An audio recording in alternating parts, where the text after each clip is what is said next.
I'm on time, baby doll. But the Kings play at 7 o'clock. So this is an hour stream on the button, baby doll.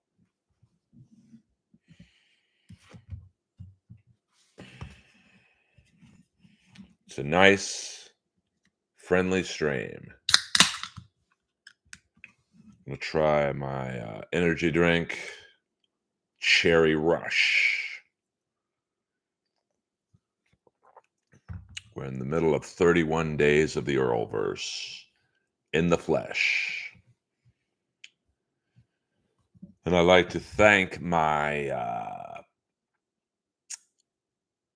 my thumbnail artist, Jordan the Lion, and my moderator, Kip Smith. Hello, Nick. Getting a text right now. Who the hell is texting me in the middle of a stream? I don't have a producer, so I've got to check live, baby, on the air.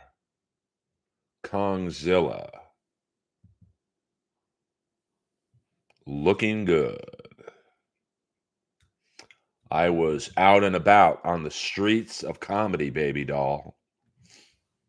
I love me some Tracy and Nick. J-Man Jack. Maybe the greatest contributor financially in the history of the Earlverse. Always welcome. Take a night off, J-Man Jack. That's just how I am.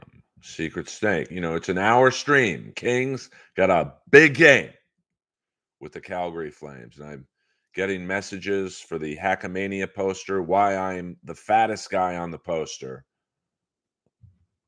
I don't know. I didn't make the poster, baby. That question came from the legendary Dr. Chow. I'm preparing for my show tonight at the Comedy Store, 12:15. Pens in Columbus. The Pens just scored. Columbus might be the most hapless team in professional sports. They try, I'll give them that, but I think they're hurt by Patrick Laine's personal situation. I mean, he's a 50-goal scorer if his head's on right, but his head ain't on right. I'll assume it's alcohol related, so I hope that he gets better in that regard. Yeah, I mean, you know, that's the Penguins are going through what the Kings went through. You know, they're just not good enough to win anymore.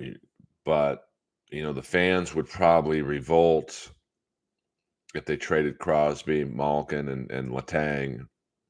They gave up a lot to get Carlson. It just didn't work out.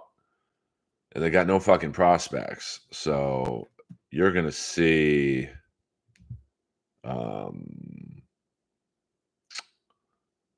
I mean, they're going to be bad for a while. You know, like the Kings were. I mean, the Kings, they won 2 Stanley Cups in 3 years.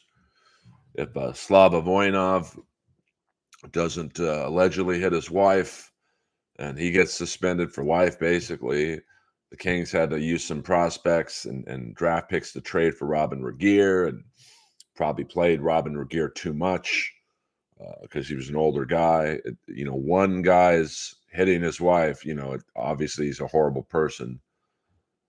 But just looking at that from a strictly how did it affect the on-ice product, it really did. But the Kings were loyal to the players, you know, Gaborik and, you know, some of the other guys who helped get them 2 of the 3 Stanley Cups. And, you know, when the reality is they probably should have traded some of them when their market value was high. So, you know, the Penguins are going to, I think, suffer a similar fate. I mean, can you imagine next year how good the Penguins would be if you trade Crosby, you're going to get at least 2 number 1 picks, or not number 1 picks, but first round picks probably 2 grade A prospects, and probably about the same for Malkin. So just those 2 players alone, you're going to have 4 first-round draft picks. You're going to have 4 to 6 grade A prospects, a couple, third, fourth round draft picks as well. And then you could probably get a first-round pick for Letang to a team like the Kings or someone who's trying to go for a run this year. So you could have as many as 5 first-round picks coming in the next 2-3 years. Probably, maybe I'm guessing, but anywhere from 6 to 8 prospects coming, like grade A prospects, and then probably 3 to 4 like middle draft picks. I mean, your rebuild's done. Yeah, I mean the Islanders, B40. Are you new to the stream? What's up, Chris? My good buddy Chris C in the house. I mean, the Steelers did the same thing to a lesser degree with whoa, shit. Hold on. Before I finish my we got our first super chat at the day. Mason in Portland, $2. See you at Hackamania. I'll try to bring some gash.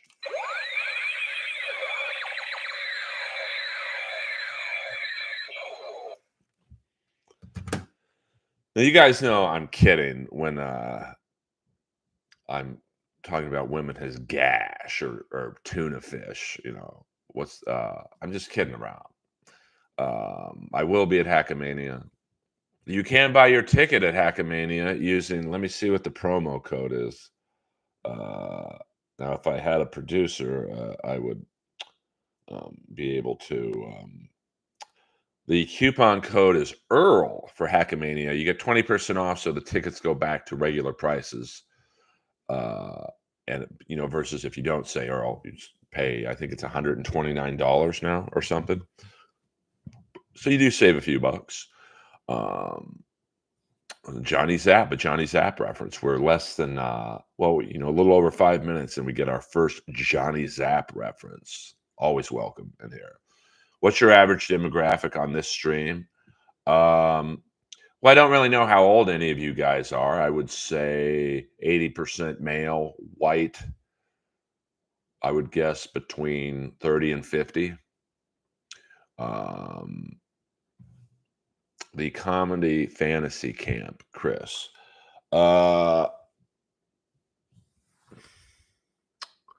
mean, I think it depends why you take it. Like, some people are just taking it to meet Adam Carolla and Leno. I don't know if it's going to. I mean, I don't know really how much advice you could give a young. If you're just a new comic and I want to learn the business. I don't know what you could learn from Jay Leno. Like, he's a super successful comic who hasn't been not famous for 40 years. He could tell you how he started. That would be cool. Now you see he's a multi, probably worth hundreds of millions of dollars, not from his stand-up, but from the TV shows. Just the Tonight Show residuals alone are crazy. It's like Joe Rogan could probably teach a good comedy class from the standpoint of, hey, at one point I was a struggling open micer too, and now look at me. So, I'm not against it. I mean, I'm against comedy classes in general because I don't think you can teach funny. You just have to get up and do it, and you find out if you're good enough to do it as you're doing it. Well, that's the great thing, Chris Mack, about advice. I mean, here you can't literally get 2 people more successful than Leno and Rogan, and they can give completely opposite advice. Well, yeah, I mean, it's like I'll put myself in. By the way, hit the like button too. 28 people in here, which I'm happy for, but 8 likes. Come on, man. You guys know I don't panhandle for money on here, but and I love how I say hit the like button and someone disliked the video. The fuck? I might make this a 10-minute stream. Oh, there we go. We're back. It's like I'm a pretty good athlete for a 55-year-old white male. And my nickname in the late 80s, early 90s was Baby Platts, Tom Platts, because I had these giant legs. I still do to a degree. And I mean, I was flexing in the mirror today. I was like, damn, Baby Platts still got it. But I have no vertical leap. I have never had a vertical leap. So I could probably never dunk a basketball, even under the most pristine conditions. Even if I used a springboard, I could not dunk a basketball. My point is that, hello, Kay, it would be completely ridiculous for me to take a class on how to slam dunk a basketball if I don't have the ability to do so in the first place. Because there's only so much technique you can do. And that's how I feel about comedy classes. It's you're either funny or you're not. You can't teach technique to someone who's not funny. Hello, Ingrid. Wow, we've got 2 women in the stream. So that is my demo. I would say 20% of my stream is women. You got Gina Babina and Pam I Am. But I mean, even with that shit, William, although in my heyday on one ACL in the mid 90s, I didn't know I had a torn ACL. I mean, Ingrid, at this point, I want more people in here. I don't care if they're women, non-binary, trans. I don't give a you know what. I need the numbers, honey. So, but Chris, getting back to your question, I mean, it depends what you're going into that seminar or fantasy camp. I know, as they at the Whiskey A Go Go several times, or maybe it's not several times a year. It might be twice a year. They have a rock and roll fantasy camp where musicians of varying ability can. I think each group gets a leader, like Rudy Sarzo, Gene Simmons, and Brad Gillis or whatever, and you get to play in a band with them. And I think most of those guys and girls who are doing it, because there are a lot of females in the rock and roll fantasy camp, they do it just to maybe learn a little bit of musical knowledge, but also how cool is it that you can play a song with Rudy Sarzo on bass, one of the most accomplished bass players ever, really. When you look at his career, he's been successful for almost 50 years. Hello, Stagwar. Welcome from wherever you are overseas. Which comic was it on the podcast? I don't remember, to be honest with you. Oh, I think it was Ty Rivera. My friend Ty Rivera. What up, Sour Milk? I believe he was teaching a comic. But the lawyer, and I don't remember the lawyer Ty was talking about. But this lawyer probably didn't want to fucking really learn how to be a professional comic like me or Ty or Melton or whoever, Kevin or whoever you want to call a professional comic. But he probably, it's like a fantasy camp to learn how to do comedy from a professional comedy. I mean, not really SCV. I'm going to call you SCV. Earl, every comic has a different goal. Like most comics now want to get on Rogan, especially now that Joe's back on YouTube. You're looking at, I think the numbers were crazy, like 14 million people subscribe to him on Spotify. And, I don't know how many people watch him on YouTube, but it's a lot. Like let me see how many followers I have on Instagram right now. And I'm sorry, I don't have an Adam Hineker. I'm a lone wolf, baby. So right now I have 11,800 Instagram followers. If I go on Rogan, let's say Monday. Now here's the key. It's not just going on Rogan. And I have about the same amount of followers on Twitter. I think it's 11,900. It's funny. It's literally the same. Uh, so let's just say for the sake of the argument, I have 12,000 followers on Instagram. We'll just round it up, and Twitter. Doesn't matter. Um, if the interview is good on Rogan, which I think it would be between me and Joe, because we know each other. We're not overly friendly, but we know each other well enough to be comfortable.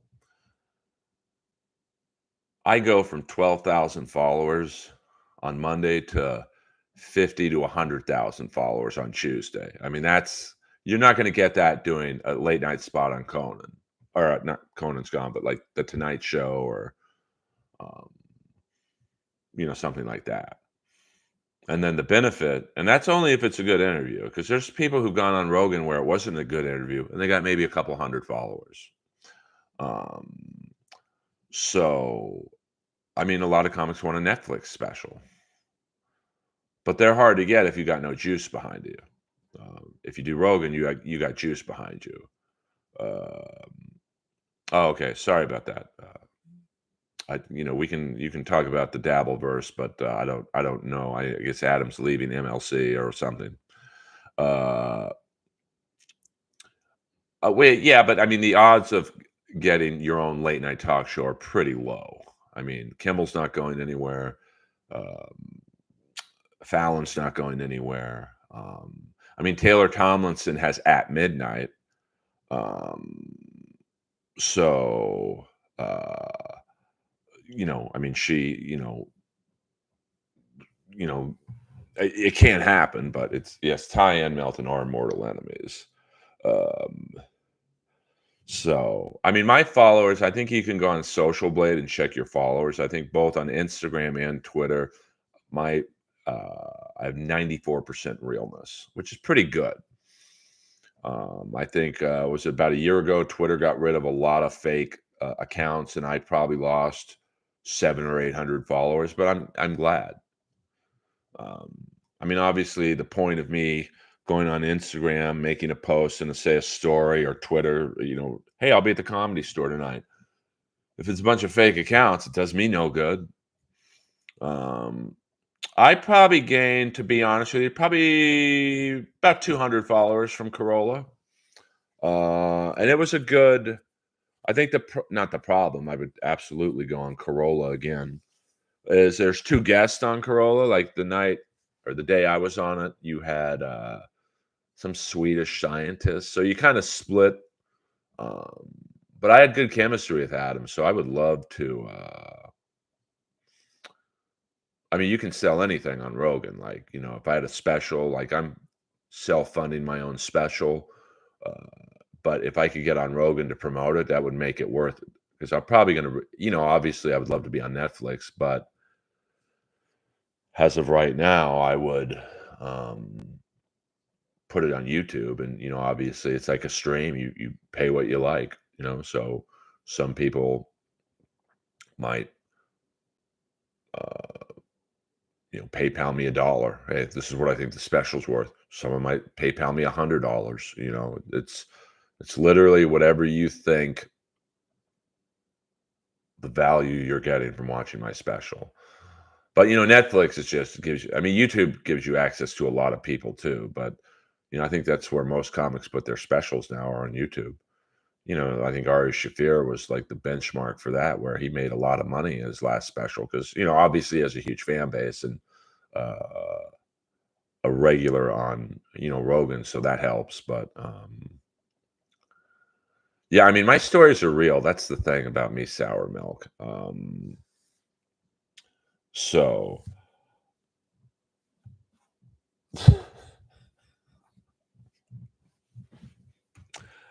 Peter Chicken Man Brennan, $2. Let me hear you holla. Who gives better hugs? Um, Hold on, my man. What's going on here? Hold on, Chicken Man. I want to give you the proper respect. Who gives better hugs? Joe Rogan or Sheba Mason? I don't know who Sheba Mason is, to be honest with you. So Rogan gives great hugs because he's a fucking strong dude. Like, he puts his arms around me, like, uh, you feel it. The best hugs in LA comedy, and I don't know if she's in LA anymore, is Carmen Morales. She is like short, so when she hugs you, she's at your rib level, and yeah, well, yeah, a lot of I'm sorry, I'm just reading these out of order. Um, Half-assed comics want to get on Rogan and get their Schaub deal. Yeah, I would love to get the Schaub treatment from doing Rogan because I'm funny. And that's not a knock on Schaub. It's just like I'm funnier than he is, so I would be able to take advantage of. Um, well, I mean, that Carol Shelby story on Rogan would blow up. 100% William Zoom. I mean, more people would see me on Joe Rogan on, say, YouTube than who watches late night TV anymore? Very few people. Like, I can't tell you when's the last time I've watched an episode of Kimmel or, usually like Kimmel will have the killers on, so I'll check that out or whatever. But um, Zorba, wow, a Zorba reference in the stream. That is, yeah, Rogan could kill me. Well, I'm not saying he's awful, Chris. I'm just saying he's not a comic. He's someone who, his job, his MMA job was over, and it always makes me laugh when I see people from another job like Jeremy Piven. Like, he's a great actor, no doubt about that, but a horrible comic. I don't know why all these people from other industries think, oh, I'll just get into stand-up. Bobby Brown, the cherry pie girl. I saw her on lineups in the belly room at the Comedy Store, and it's like, she's not a comic. You think Bobby Brown's, and I've had her on my podcast, no beef with her. You think she's going to open mics working on her jokes? Fuck no. Can you imagine telling your King of the Hill story on Rogan? Yeah, I mean, I've actually fantasized about doing that because it's a great story about the Me Too, um, scene. I love Joey Diaz. I've been on Joey's podcast, episode, oddly enough, 666. What if you were at Rogan and Jeff Ross stopped by and you got bumped? Nothing would surprise me, but I don't think Joe would do that. Joe is a bit of a provocateur. And I think and Hinchcliffe would probably have a hand in this, because me and Tony like pro wrestling. The interview would start with just me and Joe, and then Jeff would walk in, and then Joe would go, "What's your guys' problem?" And I don't think Jeff would like it if I got into what my problem with him is on Rogan. He would never do that. He just wouldn't, because I keep it real. Now, there may be some people in this stream, you might not think I'm funny. Comedy's subjective. I'm not for everyone. But one thing you've never heard about Earl Skakel is he's lying. I tell the truth. Well, I think Rogan kind of talks Shaw out of doing comedy too. So, well, Uncle Joey keeps it real. I've done Kill Tony 5 times. I've done 2 as the Iron Patriot and 3 as a panelist. Jeff would not go on with me because he knows, like, you ever notice he never comes for me online because the truth is the truth. And I don't want to bore you guys with that story again. But I got fucked over on 2 TV shows by him and his manager on 2 different networks. So it'd be one thing if it was both shows were on Netflix and he could lie to me and go, well, dude, it wasn't my call. It was Netflix. They don't like you or whatever. But when the same thing happens on 2 completely different networks and the only common denominator is Jeff and his manager, come on, let's be real. And then he had me pulled off the roast of Adam, my good friend. When Adam left to be the booker at the mothership, there was a roast at the Comedy Store for him. I was supposed to be on it. And then Jeff apparently told Adam something along the lines of, hey, Earl's going to come in hot on the allegations, which I absolutely would have. It's a roast. So Jeff can do D'Elia jokes, Bill Cosby jokes, Weinstein jokes. He's probably going to do P. Diddy jokes. But yet, when the jokes are on Jeff, I'm the bad guy. So I don't think so. Would you make up with Jeff if that got you on Rogan? I wouldn't. And I bet a lot of you are saying bullshit. I will never be. nice with Jeff ever again. So I'm like the Mossad. When the Mossad went after the people responsible for the Israeli attack on the 72 Olympics, they literally killed the last guy, I think, in like 1995. So for 25 years, those guys, especially the last guy, probably thought, I'm out of the woods. I'm safe. I'm like a single person Mossad. I'll always get my revenge. And a lot of people will say, dude, that's no way to live life. But to me, it's worth it to live my life like that. Because then no one's going to fuck me over again. Because they know the wrath. Because if you just let karma take its place, people step all over you, man. But that's what works for me. Joe could have a polygraph in the room for both of you. But that's the thing, though. Like, and you could fake polygraphs. If you're a sociopath, you can pass a polygraph very easily. Like OJ could pass a polygraph because OJ has convinced himself that he didn't kill two people.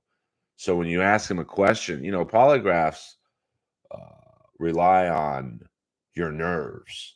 So if you say to me, Earl Skakel, is your name really William Zoom? There's going to be an internal nerve, like not anger, but like, why are you asking me that? And that's going to come off differently than if you said, Earl Skakel, is your name Earl Skakel? Yeah. My heart rate doesn't go up 1 second. Earl, I really like the character you had on I'm Dying Up Here. Season 3 was going to be your Citizen Kane. Probably not. But the main writer, Dave Labatt, I've told you guys this. He wrote a scene because he's like, dude, we really like you, but there's just, there's so many different characters on this show that we can't really give you a lot of lines. I had like maybe 2 to 3 lines an episode, and not even in every episode. Like the last episode ever of I'm Dying Up Here, I had one line. Hey, we're still getting our free gruel, right? That killed at the table read. Even Melissa Leo laughed. So Peter Chicken Man Brennan, most likely to happen. Corny makes up with Russo or a bumping mic tour with you and Ross. Corny makes up with Russo. I will never work with Jeff again, ever. I don't care what the gig is. Even if Jeff called me up tonight and said, hey, man, I'm sick of the drama between you and I. You're on the dais of the Tom Brady roast. Nope. So,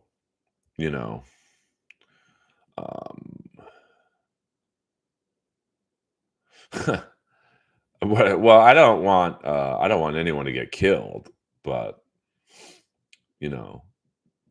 and the ironic thing is, if I would have been allowed on the Adam roast, that would have, it never would have made it right between me and Jeff, but it probably, it's like when two people roast battle. I became friendly with most of the people I roast battled. Like me and Jimmy Carr never really met each other. We roast battled, now we're friends. Tom Ballard, we didn't really know each other. We roast battled, now we're very good friends. K. Trevor Wilson, we never really talked or met before, became friends. Now, I was already friends with Tiana, but sorry about that. That was a fastball down the middle. But like Jesse Joyce, I never even really met him before I roast battle. And I don't know if we're friends, but like we're not enemies. So I don't want anyone getting killed.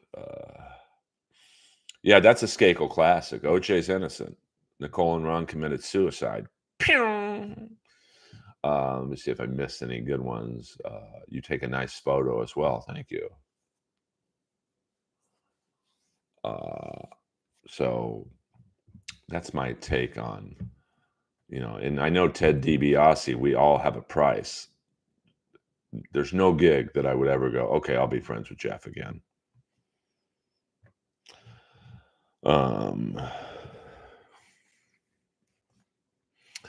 So, but that's but there's plenty of other people who get writing gigs through Jeff who they look past all the the bad. I mean, there's um, people who, you know, weren't used on Roast Battle, the TV show that should have. Uh, and, you know, they'll still work with Jeff. And, I mean, everyone has a different thresh level. Um, so, you know. Oh, thank you, Marantz Rants. I'll be the last person tonight. Uh, oh, it's the UFC fights tonight. No, I'm gonna watch the King game. So we got a half hour left. Kings play at 7 o'clock. Well, I don't think Darden blew it. I think I'm sure that wasn't his call alone. Um, and I think that I guess you'd say, I think you could still say, hey, the glove didn't fit, but you can still kill someone with a glove that is a little snug. Um, do I dislike Jeff Moore because you used to be friends? I mean, we were never really friends, to be honest with you. I mean, we were comedy acquaintances, but I just don't like getting fucked over. Because, here's my thing. And you might say it's the business, everyone gets fucked over. Um, but my point is, it doesn't have to be the business. I mean, especially with a stupid show like Roast Battle. Jeff could have gotten the money. I should have been on all 3 seasons. I mean, 3 people I beat got all 3 seasons. I beat Jimmy Carr, the #1 comic in the world in terms of venues played. How how does that make sense? And I was the best part of the show. Like, I was the only person who did, fucking entrances, and I had the jokes, I had the delivery. So you can't say, "Well, they wanted, this person all over you." Well, I beat him. So, Well, I mean, so we can talk about OJ too. Well, I don't think he made millions, Kong Seal. I mean, Roast Battle does not make people millions, but when you look at Roast Battle, people can, and you guys probably don't know this, but the weekly show was going on for a year and a half before Jeff got involved. And the show was so bad in the early days, it was good. Like, it was the Gong Show, but with homophobia and racism. And the only reason people were coming that first year and a half was because of me and Moses, because we saved every fucking show because the battles sucked. Um, but then as better comics got involved and you kind of learned the energy of the room, the battles got better. And then Jeff, of course, came on board when, we had done all the labor. And he just comes in, slaps his name on it. And I remember one time me, Willie Hunter, and Coach T was the quickest guy in the show. He was the DJ. Um, the show was selling out every week. It was oversold. And we were kind of like going, where's the fucking money going? I mean, Moses should get whatever money he gets because he created the show. But me specifically should have been given something a little bit because I helped with Moses create what the Wild West atmosphere of that room became. And Jeff walks by and the most Ric Flair strut goes, hey guys, Roast Battle isn't about the money. It's about the hang. Coming from the guy who takes all the money. Like, get the fuck out of here, man. Uh, yeah, you're right on that. I mean, the Gong Show was pretty homophobic and racist back in the day. But I mean, it's really not secret state because beating Jimmy Carr got me nothing. I literally didn't get another season. But yet 3 people I beat got all 3 seasons. I mean, that's the truth. That's not my opinion. That's why you can't really fucking sit there and go, well, Earl, that's not really the truth. It's just your opinion. Uh, so, oh, I had to fight to get on the fucking show. I mean, you got, I'm over talking about roast battle, but since you guys are asking me questions about it, I can talk about it. My first battle on television was against Jesse Joyce, Comedy Central's #1 roast writer. Like, he's the guy who gets the call when they're, hey, we're going to roast Tom Brady. Jesse gets the first call. He's a great roast writer. And I had a friend of mine who worked at Comedy Central, and I thought that was a strange battle for me because at the time, I didn't know Jesse. At the time, me and my ex-girlfriend were still dating. So, like, that's the battle, us two. Because we had already battled each other at a independent festival, and we stole the show. I mean, we were going hard on each other. So you already knew, and no one saw the battle because it was just on Periscope or if you were in the room. So you had a blueprint of, hey, let's put Earl and his ex against each other. They'll kill it. They'll both get this TV show, so that's all good. We're not going to lose a good battler. But my friend at Comedy Central was like, you know why you're going up against Jesse, right? I'm like, no, I don't know him. He's like, well, they know he's just going to go up there and read jokes, and they need someone that's going to go up there and fucking be a wild man like you to make him look exciting. And they think he's going to kill you. So that's why I even in winning, I lost. Because if you saw that, well, no one in this stream saw that battle in person. You had to be there in person. It was a Mike Tyson knockout.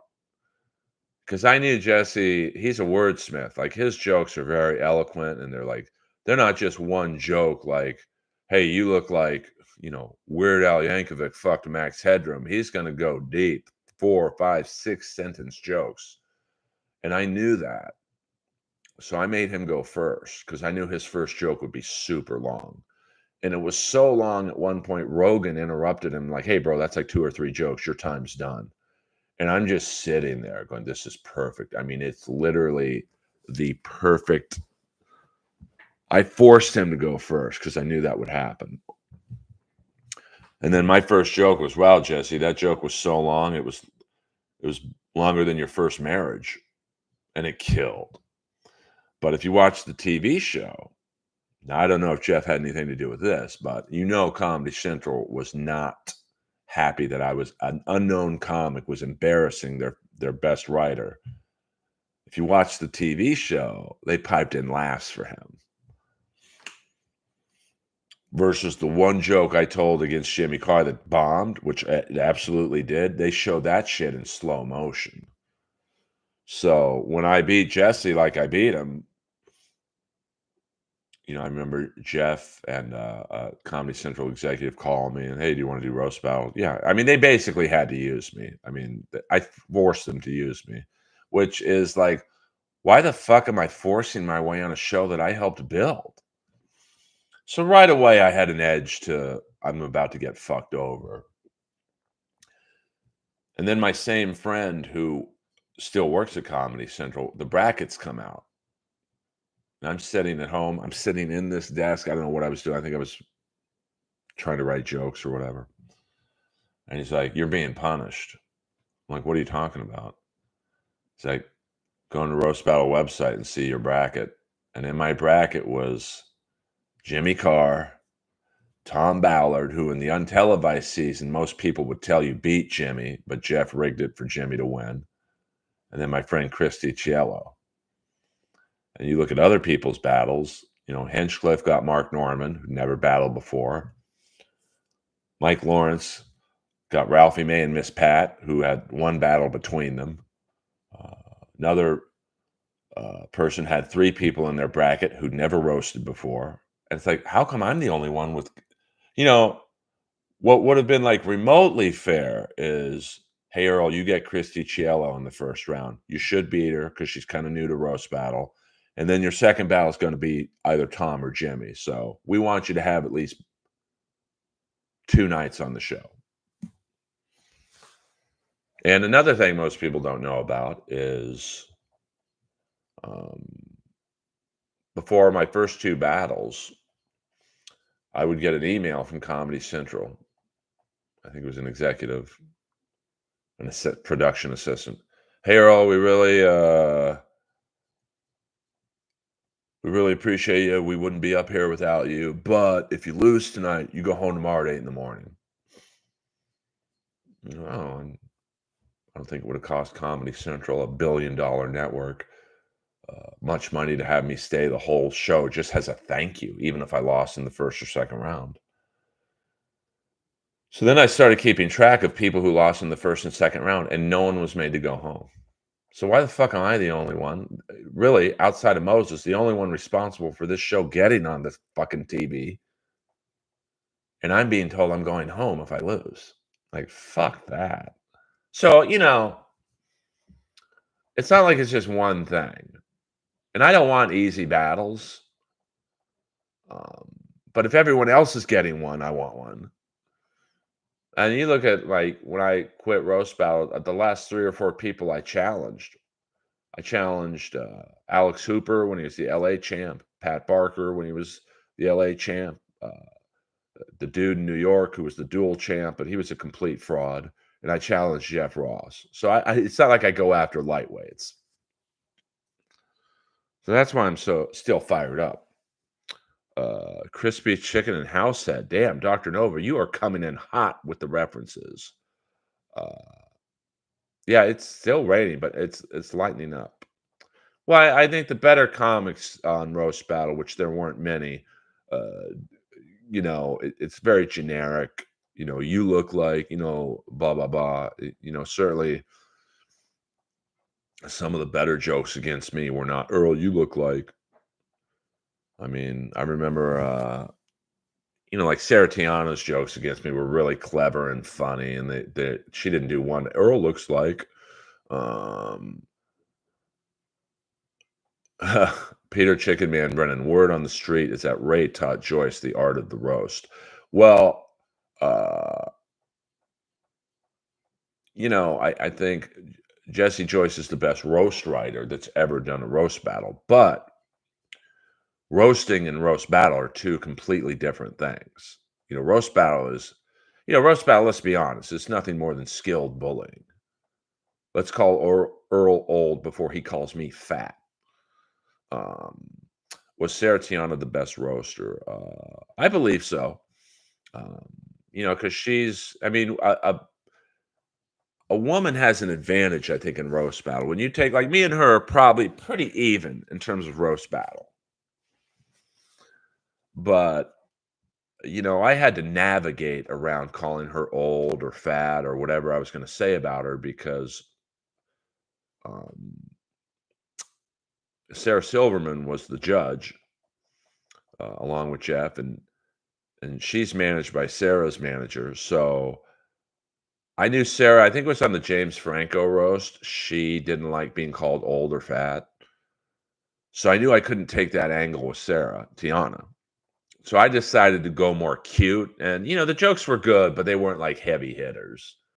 And Sarah got me on the first joke. And, when you're, whoever draws first blood in a 3-round or a 3-joke roast battle is probably going to win because you have to then hope that her next 2 jokes bomb and your next 2 jokes kill. And Sarah's jokes were not going to bomb. She might not have a joke that kills, but they're not going to bomb. So, um, I should have just been mean. And, like Mike Lawrence was pretty mean to Sarah and he beat her. But that's the great thing about roast battle, though, is, anyone could lose. Like, who's better at roasting between me, Tiana, or K. Trevor Wilson? We're 3 of the best roasters on planet Earth, roast battlers. Now, Sarah beat me, K. Trevor Wilson beat her, and I beat K. Trevor Wilson. So, it's like,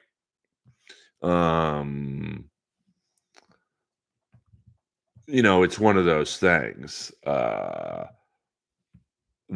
who's better? Like anyone could lose. I mean, really the few battles I lost were to one girl who had never battled before, my girlfriend at the time, Whitney.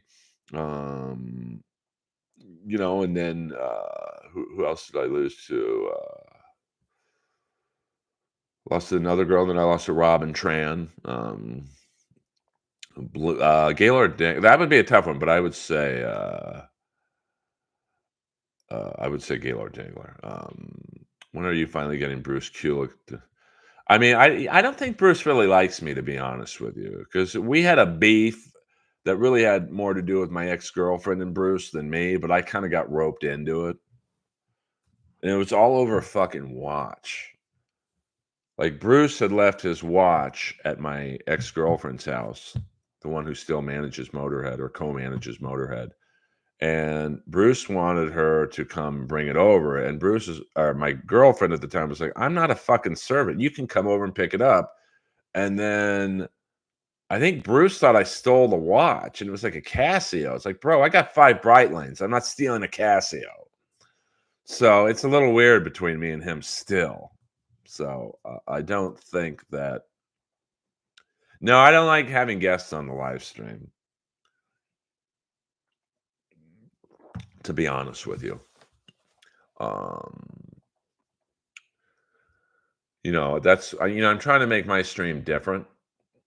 I don't wanna have guests on because usually any guest I would have, would it's not gonna be anyone from the Dabbleverse. Fuck that. Uh, they both smell about the same, to be honest with you. Um, so that's about it. I mean, it's a great story with Bruce. I got Hagar Best of All Worlds tickets today. I love Hagar. Uh, I love that song "Give to Live." If you want love, Eddie Van Halen on bass, bass, bass. Um, do you have any more questions about roast battle? I guess I mean, that about explains my feeling on the show. Um, yeah, that new Roadhouse was horrible.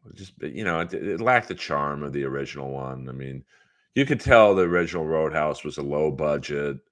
Where probably Swayze got probably 70% of the budget of the film was his salary. I mean, Ben Gazzara hadn't acted in quite a while, but he was a great bad guy. And Marshall Teague as Jimmy was great. Terry Funk, and Keith David, and um,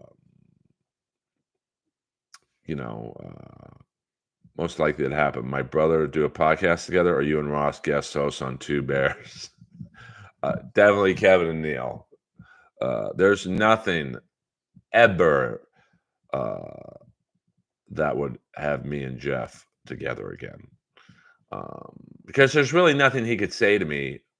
I'll probably see him tonight at the Comedy Store. And if he came up to me and apologized, which he probably wouldn't, but let's just say he did, like, it's like 7 years too late. Because you're not sorry. You're just trying to cover your ass because I don't give a fuck.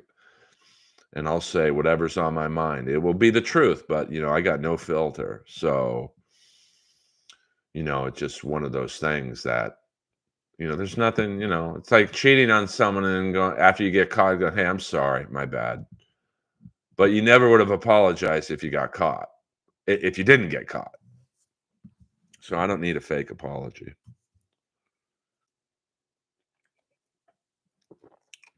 Will you be able to live stream? I'm just doing the stand-up show at the Hackamania. I'm not, because I know with the weed and the booze kicking in, that all those guys are, the podcasts are just going to be Dabbleverse, shitting on Stuttering John and/or Ray and Kevin, and I have no interest in that. I'll judge the open mic thing, but uh,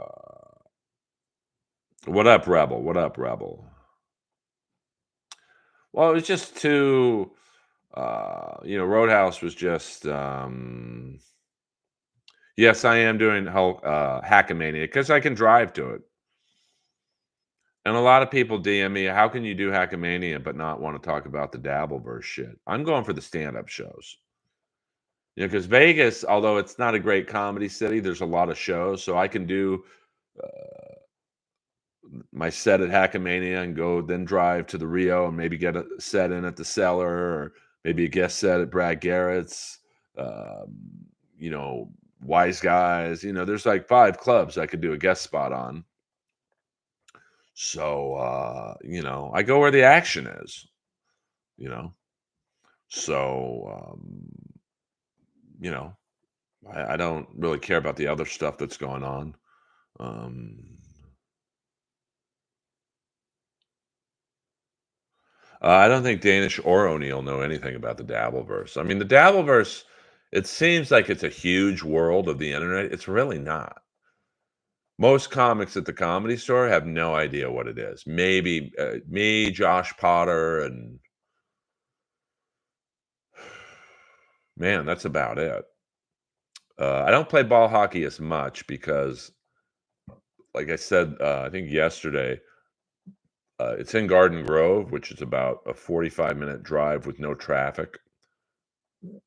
So for me to play in a ball hockey game in Garden Grove, it's usually about an hour drive each way. So 2 hours in a car, an hour or so playing. So it's 3 hours where I could be writing jokes, doing a stream, making a couple bucks. I would just rather do that now. Yeah, I mean the Dabbleverse. I guess my point is it's not as big as we all make it out to be.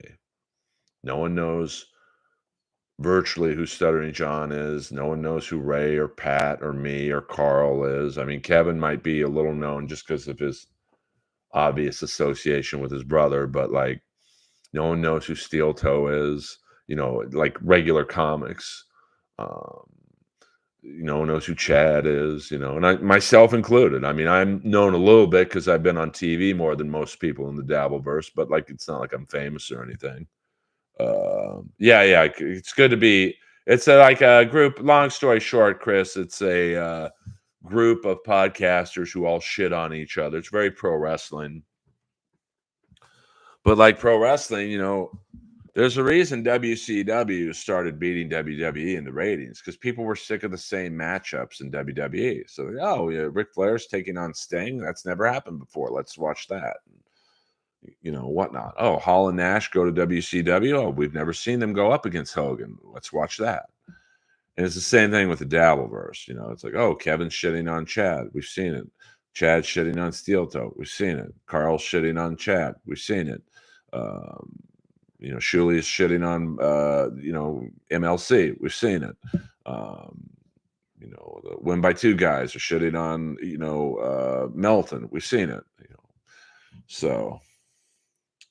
No, I think I'm going to stay at the Grand Downtown Hotel where I think it's a free room for all participants in the show. So we'll probably go to a gym in Vegas. Going to the gym is my Prozac. So, I'm not going to lose money doing Hackamania. I would lose money if I stayed at Caesars and paid $300-400 a night. So that's, $800 just in accommodations. I don't know what it is. My friend who goes to Vegas quite a bit said it's not the best hotel. It's not the worst hotel. So it's like a lower end. I mean, it's not Caesars or, the Mirage, but, for 2 nights in Vegas, I can stay there. Now, they used to play at a great ball hockey game in Mar Vista, which is about a 10-minute drive for me. Wasn't a league. It was just Saturday mornings at 9 a.m. We got some great talent. A bunch of Canadians would play. I think Gretzky's one of his sons played. We had some pro hockey players from like Slovenia play, and pro hockey players playing ball hockey. It's pretty impressive what they do. But it was just too hard for me to get up.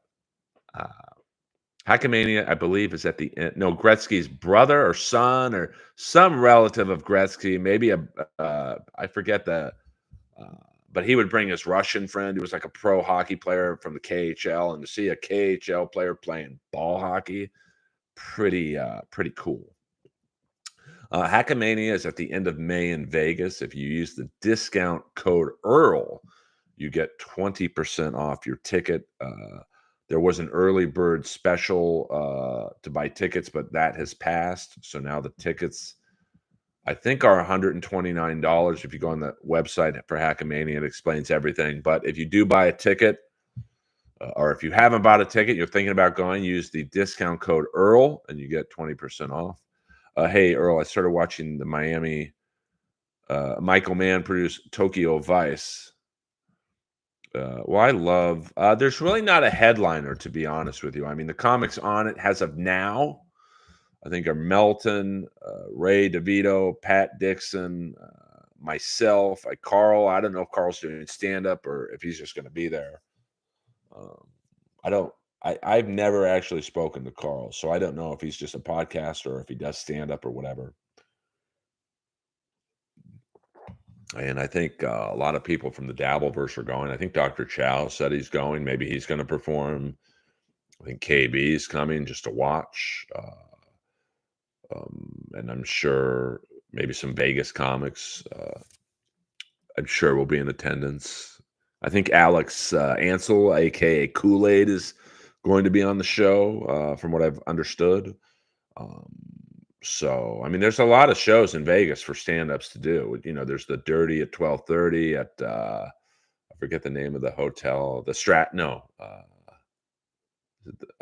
forget the name, but you know, there's like, yeah, I get along with Ansel. I've met him a few times. A very cool guy, very funny. So it should be fun. You know, I'm universally liked and amongst comics. So, you know, I don't anticipate any drama for myself. But you know, I mean, I hope they don't tape the show at the Nerd because it looks like a bar. And, you know, I've done a lot of bar shows. It's pretty hard to get a good tape. What up, Night Moose? Um, so, but to answer your question, SCV, I don't think there's an actual headliner. But all Hackamania questions should be generated to Patrick Melton. It's his festival. Yeah, we got 5 more minutes, guys, before I lose the stream. I'm staying true to my word and just doing an hour. But let me thank the tippers. Mason in Portland, thank you very much. Peter Chicken Man, Brennan, thank you very much. As you guys know, I don't panhandle for cash, baby doll.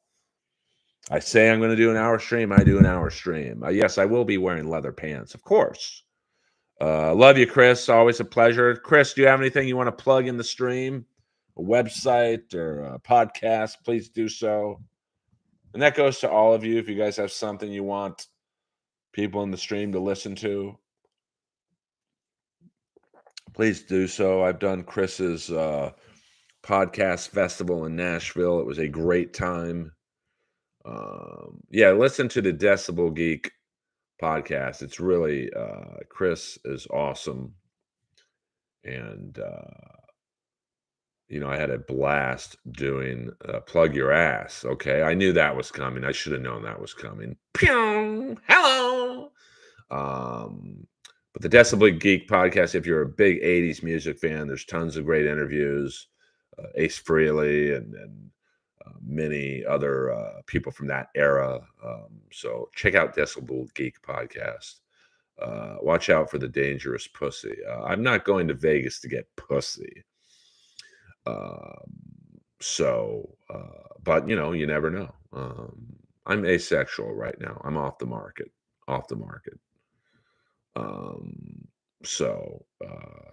But I'll be at the Comedy Store tonight, 12:15. If you're local, which I don't think anyone in the stream is. And there's many ways that you can help a stream without super chatting or buying memberships. You can, you know, hit the subscribe button, you know, hit the like button. I've got a whole to plug, Earl. I bet you do. Can I plug my hole on here? Well, I'm sure you could get some offers. We got 1 minute and 15 seconds for you guys to get your shit in. Yes. Thank you, Quadruple A 1945. Let me type in the stream. Discount code for Hackamania. That 20% is pretty good.